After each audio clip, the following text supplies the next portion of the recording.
Moltes empreses tenen les nostres dades i nosaltres no sabem que les tenen ni què fan amb elles. Hem de saber qui les té, per què les té, d'on les ha tret i què en pensa fer d'elles. Els últims anys s'han anat restringint cada cop més les llibertats individuals i la privacitat de les persones en pro de la lluita contra el terrorisme o la defensa del copyright. Cada vegada que naveguem anem deixant traces a internet i tota aquesta informació és molt valuosa per les empreses.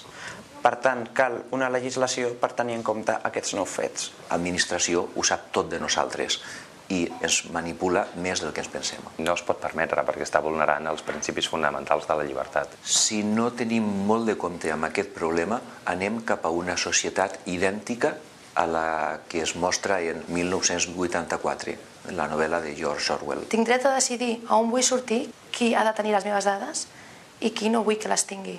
I també tenim el dret a que les empreses ens puguin oblidar, puguin esborrar el contingut que tinguin de nosaltres. Creus que els polítics no t'escolten? Doncs vota pirata.